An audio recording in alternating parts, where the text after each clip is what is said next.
আসসালামু আলাইকুম। আজকে আমি আপনাদের সাথে শেয়ার করব পাউরুটি দিয়ে মালাই কেক রেসিপি। এটা বানানো যেমন সহজ, খেতেও তেমন মজাদার। তাহলে চলুন দেখে নিই এই মালাই কেকটা আমি কিভাবে বানালাম। প্রথমে আমি 8 পিস পাউরুটি নিয়েছি, আর 8 পিস পাউরুটির থেকে একটা একটা করে আমি সাইড দিয়ে কেটে নিচ্ছি। আমি পাউরুটির পাশে লাল অংশ কেটে শুধু সাদা অংশ নিচ্ছি।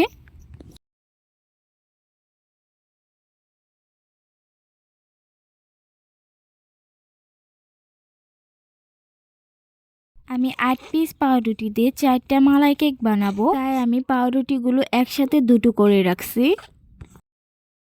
এবার কড়াইয়ে দিয়ে দিচ্ছি হাফ কাপ চিনি। চিনিটা আমি ক্যারামেল বানিয়ে নিচ্ছি। ক্যারামেল বানিয়ে এই মালাই কেকটা বানালে খেতে কিন্তু আরো ভালো লাগে।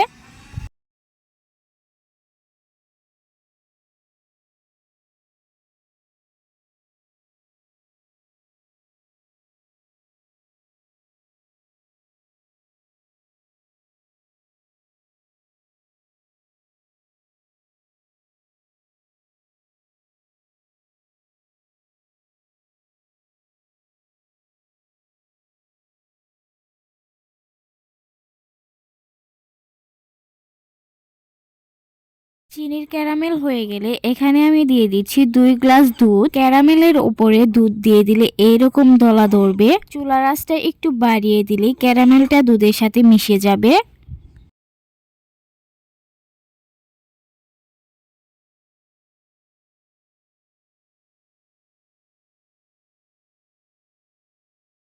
ক্যারামেলটা দুধের সাথে মিশে গেলে এখান থেকে আমি 1.5 গ্লাস দুধ তুলে নিচ্ছি।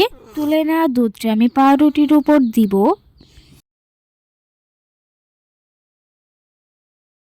এবার বাকি আধা গ্লাস দুধে আমি দিয়ে দিচ্ছি 3 চামচ চালের গুঁড়া। চুলার আঁচ কমিয়ে দিয়ে এটাকে আমি খিরসা বানিয়ে নিচ্ছি।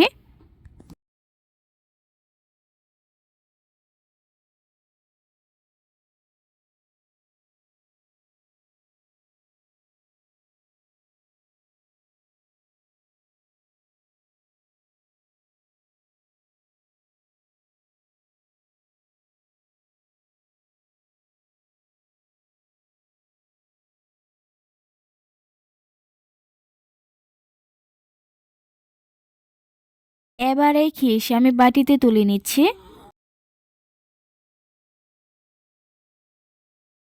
এবার আমি এক একটা পাউরুটিতে খিরসা দিয়ে দিচ্ছি। একটা পাউরুটি হাতে নিয়ে আমি তার উপরে চামিচ দিয়ে খিরসাগুলো দিয়ে দিচ্ছি। পাউরুটিতে খিরসা দেওয়া হয়ে গেলে আরেকটা পাউরুটি উপরে দিয়ে দিচ্ছি। এভাবে আমি সবগুলোতে খিরসা দিয়ে মালাই কেক বানিয়ে নিচ্ছি।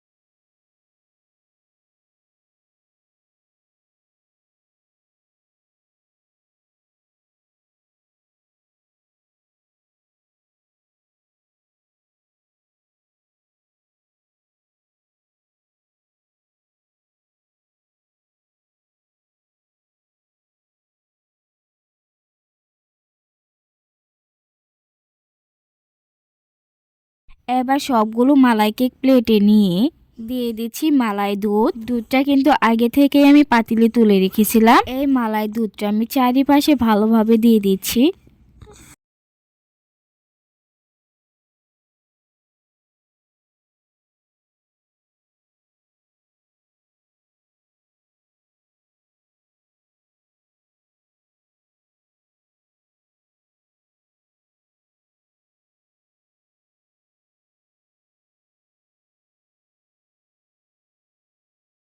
এবার আমি মালাই কেকের উপরে দিয়ে দিব কাজু বাদাম, কাঠবাদাম, কিশমিশ, আরো সাথে দিয়ে দিচ্ছি অল্প একটু মধু।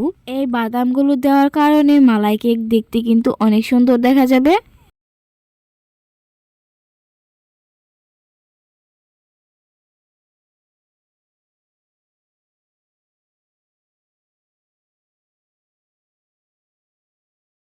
বাসায় মেহমান আসলে মালাই কেক বানিয়ে নিতে পারেন এইভাবে। এই মালাই কেক বানাতে কিন্তু বেশি সময় লাগে না, আর খেতেও কিন্তু অনেক টেস্টি। সবাই ভালো থাকবেন, সুস্থ থাকবেন। আল্লাহ হাফেজ।